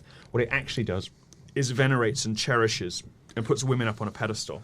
And men, and ever since that, men have been idiots chasing tail, right? Right. And that's a good thing, because although it makes life a little bit more of a challenge for you guys, It's good for the it means economy. that when you have a female child, you don't dash its head on a rock and block up the sewage system with its bones, because that's what was happening. So it's more prior about to the Christianity. aqueducts than anything, is what you're saying. Good irrigation is very important. It is. It very really is. It really is. I use that as a gruesome metaphor Yeah, no, I got because it. it brings it home to. That's what metaphor is. It's a sort of actually it wasn't really a metaphor. Excuse me, I misspoke. It's example, an anecdote, an example, because they have discovered this in old Roman cities. They've discovered the little bones. It's like of calcified bones, Of what yeah. we can now identify as female children who were thrown on the trash heap. And interestingly. One of the great things about Christian civilization is a sort of shamelessness about being low-born, or not being noble, not being an aristocrat, not being an emperor, not being an equestrian or above. You quite often find and I think Tertullian writes about this, but you'll quite often find among the early Christians them taking on names that literally mean things like slag heap, trash heap, like found on the dung, all the rest of it. They have these like pejoratives that they were given by like other kids or whatever because they were taken by early Christians and raised because they were abandoned by their parents on the trash heap. Taken by by Christians, raised, acquired these nicknames, and then wore them proudly later in life because it reflected this Christian innovation of the individual value and importance of the human being. All of which, despite the twists and turns of history and the extraordinary horrors of the First and Second World War, and all the rest of it, nonetheless somehow still survive today in the form of America's founding documents and various other things. Your fascination with Christianity interests me because don't they hate gay people? It's not a fascination with Christianity. But they don't believe in gay people, right? History that has look, I used, they don't hate gay people. What do you think? Okay, if you were a gay, but you can't get married, correct? According to the Bible. Yes, because what would be the fucking point? I mean, I take it. I'll take the tax breaks, right? But I'm under no illusion that this is some kind of holy sacrament because yes, of course there are exceptions for women, for people who can't have children, all the rest of it. But marriage is for procreation. Marriage is for the raising and rearing and loving of children. And this, again, is another Christian innovation because the idea is that whether the child is male or female, you have to raise it with love in a stable, happy household with healthy influences from both men and women. Prior to that, Romans were complaining in Imperial Rome that women had any influence on children at all. It was shocking. I forget the guy's name. He's called something like... It sounds a bit like Circe, like the character from whatever. I've forgotten his name now. Euripides. No. Nope. There was a contemporary of Tertullian's who was complaining that women were allowed any role in the education of children whatsoever because they would just make all the boys weak like them and all the rest of it, which isn't necessarily true. Conversation for another day. But women weren't even allowed to educate children, let alone live through childhood themselves, because they were anyway. All this stuff comes about for the reasons I've said. And it's not a fascination I have with Christianity. It's merely the facts of history, which are that it wasn't capitalism, it wasn't free speech, it wasn't property rights, it wasn't parliamentary democracy, it wasn't any of those things that made the West healthy, happy, nice places, made the countries in the Western world healthy, happy, nice places to be. It has a lot more to do with Christianity than any of those other things. It's simply my reading of history, and yes, and everybody's is different. It is an interesting take. I appreciate it's not an that. interesting take. It's what the historical record clearly shows. But maybe in your opinion, I can give you a reading list, and I would love to see that. Yeah. Once you've conquered the basics, perhaps we could try again. But you have to make some kind of definitive statement, like, because Christians exist in that time and because society advanced in that time, there's nothing in the Bible that made that fucking happen. That's nonsense what you're saying, because all the New Testament, there's three but this is the difference specific passages. This is the difference between the Bible and Islam, isn't it? Because Islam, exactly, the Hadith, I agree with you. The Hadith, the Sunnah, and the Quran are supposed to be the final, unalterable, and perfect word of God. Well, right? so is which means the the religion cannot progress and cannot change and cannot adapt itself to modernity. Right? Yep. Christianity, on the other hand, has shown itself to be remarkably dexterous, despite the words that are in the Bible. Yes, because they don't treat the Bible in the same way that Muslims do. Right? So what does that have to do with Christianity then? Well, this is a theological defect in Islam that Christianity doesn't have, which is you can interpret Well, some things. folks do have that, but it's... Yeah, crazy people do. But you can now, interpret things in the Bible in light of changing circumstance or new scientific discoveries and all the rest of it, right? There are some ugly, dark periods in the Church's history, and for most of the Catholic Church's but there's nothing history, there's nothing in the Bible pits. that makes that intrinsically true. It's just that people decided to do that. It depends what issue you're talking about, right? Revelation so says anything added to this word is fucking bullshit. Like, I think it's a Revelation 20, actually. Well, yeah, it's crazy. The guy wrote it on mushrooms. I got it. But yeah, right. But look, I think if you're trying to analyze a religion, you can look at word for word what the texts say, but it's not going to get you very far because all of these texts, being as old as they are and because of how they were written, are internally self-contradictory, right? Right. So you can. So I mean, they were written we over can the have course of we 1,200 can have years, a so, pointless argument about whether the Quran encourages people toward violent jihad. Well, the answer is it does and it doesn't, which is why we have the principle of abrogation, which means that the verses that were revealed to Muhammad later are the ones that supersede the earlier ones. The problem being that the ones that were revealed later are all the ones when he was a warlord, and they're all the death to the infidels when he was by the marrying sword a stuff. 7-year-old and all that, and all the peace, love, and Islam is origin of peace is all the earlier stuff. So according to Quranic scholars, you have to sweep out the early peaceful stuff if it contradicts later. Now, the Bible doesn't have that because it doesn't make the same claims for itself that Islam does. And which claims are those? About it being about these documents being the final, perfect, and unalterable word of God. No, it does say that in Revelation. Absolutely says that. Okay. What I'm trying to say is there are internally contradictory passages in all of these texts. Of course, yeah. There has to be a lot of them, mainly because the Quran is plagiarized from the Old Testament and a few other things. The Old Testament is like the Old and New Testament is an amazing hodgepodge from everywhere, right? Where there are passages like that in Revelation, you think, okay. I don't think you have much choice but to look at the traditions of not just of Christians today, but of like church fathers. How was Christianity? Yeah, that's kind of what I was getting at. How was Christianity actually practiced? It's a good in point. The dawn of the church, right? And it wasn't practiced according to that verse in Revelation. For some reason, they overlooked it, and we don't know why it is. That's what I want to know. Why. But there's got to be an answer to that. I'm that sure, we can figure and I don't out. know the answer about that particular verse. But for not me, not about that one. For but just me, in general, far more enlightening about a religion, I think, is how it is practiced, especially how it's practiced towards the near its founding, and certainly also how it's practiced in time. And according to both that metric and the pure textual metric, I think Christianity is objectively the most superior religion that we have. Now, you don't have to believe in it to acknowledge that Christian countries, by and large, I would say exclusively, but you could say by and large, Christian countries are the ones where if you had the Rawlsian veil of ignorance descend in front of you, that you would be happy to be born as pretty much anything, right? Yep. You wouldn't want to take your chances in non-Christian countries, right? Broadly speaking. Now, your argument is that you can put that down to other things. You can put that down to capitalism, you can put that to the rest of it. Well, I don't know. All these my things, response is that I don't know. Okay, well, capitalism, all these things spring from a set of values that emerged during the final days of the Roman Empire through the Middle Ages, right? And these things were established over the course of 1,500 years while Christians were fighting Muslims. Yep. Yeah? And the value system that won was ours. Yeah, but because it's better. Is it because it's better, or is it because we had more money and resources? We didn't. Not at some points. At some points, that's why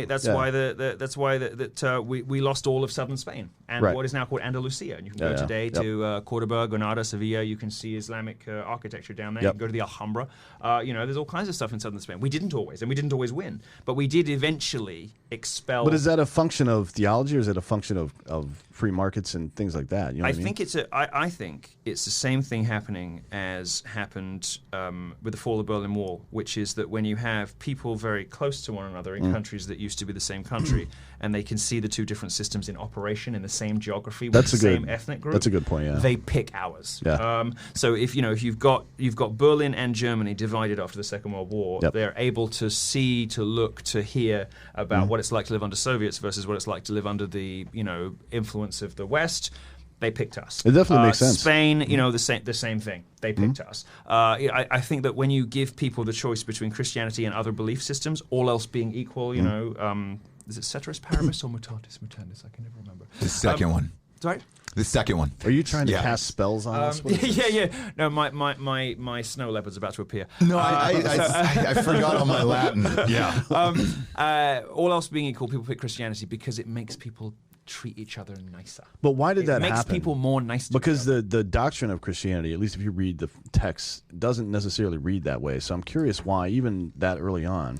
Because the guy that popularized it, Constantine, was a total piece of shit, right? Well, every Roman emperor was a piece of shit. He was a lot less shitty than some of the others that went before him. And to his credit, he was no Caligula. I'll say that. He at least went. Now, Caligula's been very, very unfairly misrepresented by history. Are you a big Caligula fan? Well, look, if you read Suetonius, for instance, you find out that when he supposedly made his horse a consul, I think it wasn't because he was insane. It was he wanted to mock Roman elite society. So he was trolling people. Exactly. That's funny. Send the message that a horse could do their job, right? So people misreport it as Caligula being insane and nominating his horse for an important imperial post. That's really fucking funny, what he was actually doing was saying, you guys are so dumb and useless, my horse could do it better. So is there any way we can get a horse to run for Congress? Yes. Yes, we can. Or perhaps A four-legger is what I call him. Maybe we've got plenty of adders and snakes, but it'd be nice to have some noble beasts. Yeah. What I like about this back and forth is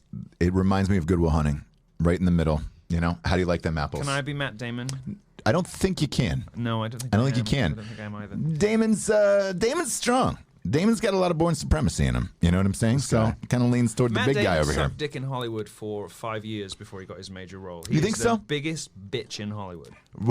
I don't think so. I know so. Whose dick did he suck? A lot of the chosen people. The chosen people? School ties dick? People. A lot of school ties dick? A lot of school ties dick.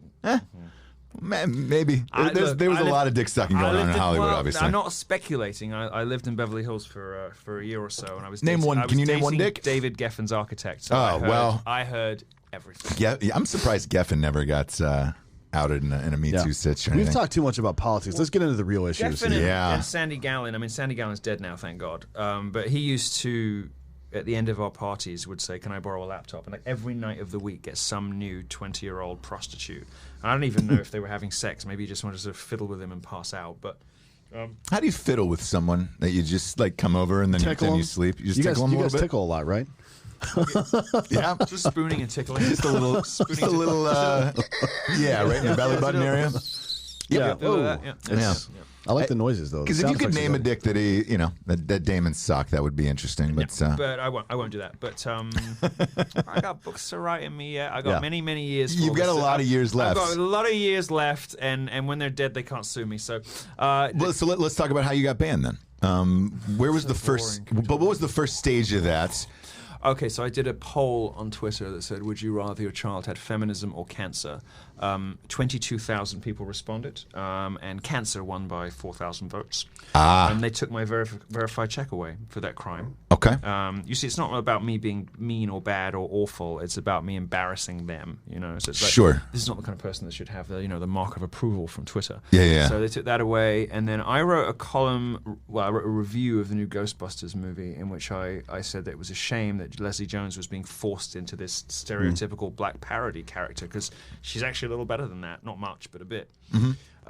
She's like Winston, the original black guy in Ghostbusters. They're all scientists, and he's a fucking janitor. Did anybody ever notice that? Yeah, right. But what they do, weird, right? what they do with the second movie is almost worse, which is they make her do the sort of black minstrel thing, where all she does throughout the whole movie is and it's just like, come on, aren't we better than this? Yeah, like, that's right. Couldn't she have had a personality? Aren't we better though than putting women in a Ghostbusters remake? Well, we are better. We should be better. Should be, but we're not. Better than that. It was just Hollywood's not. It was despicable. But there's a reason for that.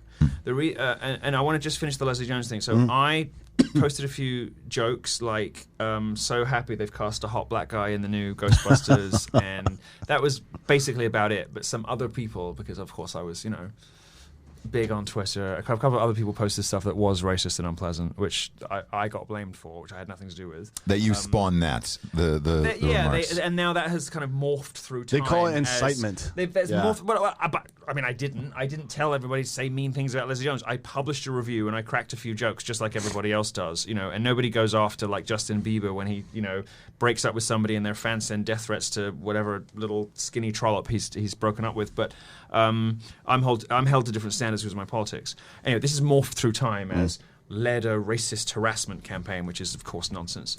Then there was the book. But no, I was going somewhere more interesting. Twitter? Oh yes, no. The reason that the female Ghostbusters is a disaster is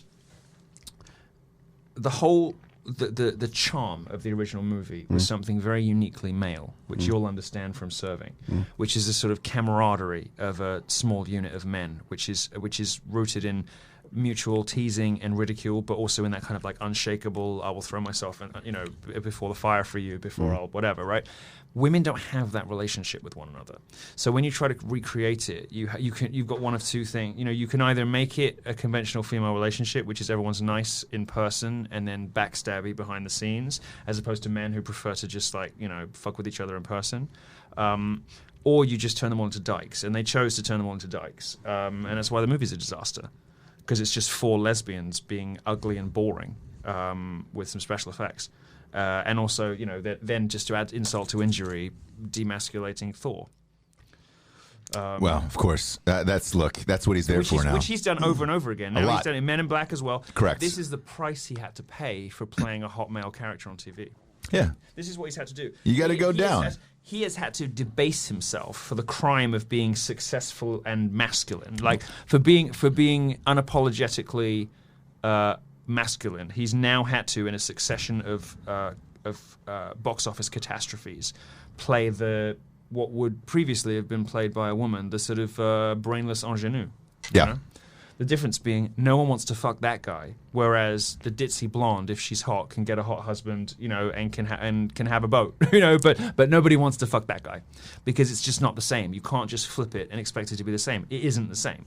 The whole charm of the original Ghostbusters was this weird, 3 scientists and a janitor. I mean, when do those people ever hang out? But they were thrown together and sort of fused together in camaraderie by circumstance and by their libertarian beliefs. And they went out and saved the world, right? That's a boy story. It's a war story, actually. It's a story of a platoon. That's what Ghostbusters is. It's a platoon. But it's odd that you got thrown off of Twitter for Ghostbusters. Isn't it stupid? Yeah. But you can't just make that female and expect the dynamic to work. I think it's kind of insulting to females to try to Of like course. we're just going to copy what's worked Of with course, the dudes. it's like- Same with Ocean's 8. Yeah, we're like totally different groups of people, man. It's fine. These it's not a big characters deal. on TV who think, speak, and act like men, but who have tits. It's demeaning to both of us. It's demeaning to everybody. It's ridiculous. Anyway, so for the crime of pointing these kinds of things out, Twitter goes. And then more recently... Facebook. What was the Facebook one? How did you get... Well, nothing particularly, but Facebook decided that it was going to identify some dangerous people. Okay. And we're literally called dangerous people. It was you, Louis Farrakhan. I'm sure not unconnected to my New York Times bestseller of the same name. And so it identified me, Alex Jones, Louis Farrakhan, and a couple of other people who don't matter so much. And by the way, the reason I bring all of this up is I want people out there who are listening to know where they can actually find you because, look, in the last hour and a half, you're extremely bright, entertaining. I don't think most of the things that you've said that have caused you to get banned are actually terribly controversial. It's tongue-in-cheek stuff that None gets of people the stuff fucked over. I've said has been worth getting banned. I mean, there's been awful things I've said, but they haven't been the reasons I've been banned. I've been banned over bullshit. And actually, when I think about it, what awful things have I really said? I don't know. I have never gone further in any public utterance or any column than this appearance. And this is a perfectly normal conversation between a couple of smart men. Yes. That's it. It's fun. Yep. But because... Two, that's obviously me and you, and then smart Dan man is, and a killer. Yeah, exactly. Smart man, Yep. smart Yeah. man and a serial killer. And the assassin. I have not serial killed. I don't profile people. I just kill who's in front of me. Well, serial just means one after the other. Well, the idea of serial killer means that you have a certain type of person I'm that you being go after, obtuse. right? You don't have to defend yourself against nonsense. Man, I wish you guys would just fuck. We're going to. I really would like to see this go down. No, it's like, on it's the like ghost when bed. someone trolls you and you're defending yourself against the troll, which was insincere in the first place. Stop it! No, I'll never stop. Stop it! We have to. There's no dead air on the show. We have to will keep going. never serial ever killer stop. means. Do you think I don't know that? No, Dan will never stop trolling. never That's stop, his thing. That's his thing. And our thing is, No, he's not trolling. He's responding poorly to a troll. Yeah, but I He's like to waste the taking the troll's bait. time. I got time to waste. But I have. I got time to waste. I've I'm got time to unemployed waste. and unemployable. I got time. I bet you have less free time than me. I don't do shit. I woke up at like 2 o'clock the other day. I was like, going back to sleep. yeah, Well, how do you make money? the show. Saying stupid shit on the radio, I People guess. pay you for this? Yeah. Oh yeah, Milo. There isn't a single podcast network that will have me. Really? Isn't that crazy? We will. We will, but how do you get out there? So let's say this. Let's say this. You can't go on iTunes, right? She's very difficult. Yeah. Actually, I will tell you, Apple's the only place that has always been fine for me. They've always been fine by me. They still sell my book. I've never had a podcast episode or a podcast band, so iTunes has been totally fine. The only Why not go that route then and do your own show? Well, because here's the thing: when you're like a very big personality, and you have like a tumble because of bullshit. If you come back, you got to come back properly. Because otherwise you're setting yourself up to just have like another also-ran mediocre career alongside a bunch of other people. And that's not good enough for me. I don't deserve it. It's beneath me, and I'm not going to do it. So I would much rather just go do something else. I'm perfectly happy to just do something completely different. I could be a political consultant and make millions a year for the rest of my life, right? Because I'm able to tell people how to like fuck up their enemies on Twitter and Would Fox have you? Fox News? No, of course not. But I could make millions a year just telling behind the scenes telling political candidates how to screw with their opponents, right? And I'd be the best in the business. But I kind of like the idea of doing stuff. And if I do it, I want to come back and do it properly. And I don't think that my format, I think, is my best format is going to be like a late night comedy show, like late night chat show format. Okay. It takes money. It takes infrastructure. Yes, there's a lot that goes into it. So it's in progress right now. Okay. It's in the works. I'll probably also do maybe a 2 or 3 times a week this kind of format as well, just because there's more than you can get through in like an hour on a Friday night. But yeah, no, it's all in progress. I'm accepting bids, but you probably can't afford me. No, and you can't find you anywhere because you don't have Instagram, you don't have Facebook, you don't have Twitter. What I've discovered though is that when people do find me, my customers are way more loyal and convert like motherfuckers. Sure. So people who do Firebrands always convert the stay with best. me Yeah. for life and buy everything. Mm-hmm. So I'm not too worried about. I'm not worried about audience growth or anything like that. Where can people actually find you right now? So I'm in Telegram. Okay. You can look at Milo Official on Telegram. You can find stuff over the mail. The main thing is email, really, because I have a huge email list. Okay. It's just colossal. So if you go to Telegram, you can find the link to sign up for the email list.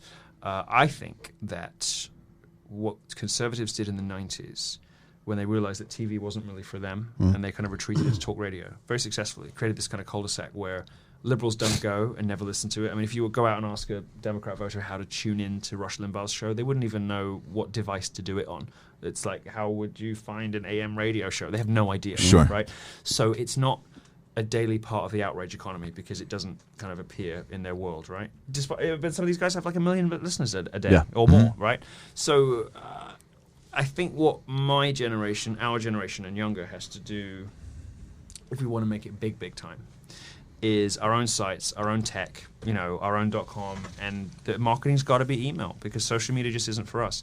And if you're not banned now, you will be in the run-up to the next election. It's funny. So Alex Jones is on a show. If you're not banned now, you will be in the run-up to the next election. So start preparing now. Yeah, that's what he said a couple weeks ago on our show. Yeah. You definitely want to be platform agnostic when it comes to your audience. I mean, you want to be able to go wherever you have to go. It means that the left hasn't really noticed you. They don't care about you that much because you're not politically significant to them. But they will get around to you. Gotcha. And when they do get around to you, they'll go. They won't think twice about it. It will destroy your business, and they won't even remember your name. Man, I've heard that numerous times. This is the point. You should be working very aggressively right now on nothing but converting your entire audience into an email list and nothing else. That's interesting. Facebook and Twitter, they're not for you. Right. And they're going to switch off that faucet anytime. It's like living in a house where you don't control the power supply, right? You don't know who supplies the power. You don't pay the bill. You don't have the account number. And one day your lights just go out, right? Yeah. And you can't cook a meal. And you can't stay warm, right? And it's minus whatever outside. That's what you're facing. It's coming for you. It's going to happen to you. And it doesn't matter how nice you are. And it doesn't matter how much you control your speech so as not to upset advertisers. But it's coming. The only thing you should care about at the expense of everything else right now, if you have a business like this or any other kind of thing, is getting the email addresses and cell phone numbers of everybody who has ever listened to you. It's the only thing that matters. Nothing else. It's interesting. This is the point in the show we get to the Drinkin' Bro of the Week. This is somebody who's inspired you or helped you along the way, maybe in your career. Forewarned, I could have done something really funny. Or life. It doesn't have to be, actually. You can make yourself like McConaughey. It can actually be sincere, To yeah. be really honest with you, I've never had role models or celebrity like icons or whatever. I've always been my own inspiration because I've always felt like anointed or felt like I had a higher purpose or something. So and I don't really listen to criticism or feedback because it's always wrong and it's always bullshit. I've always followed my instincts and they've always been right.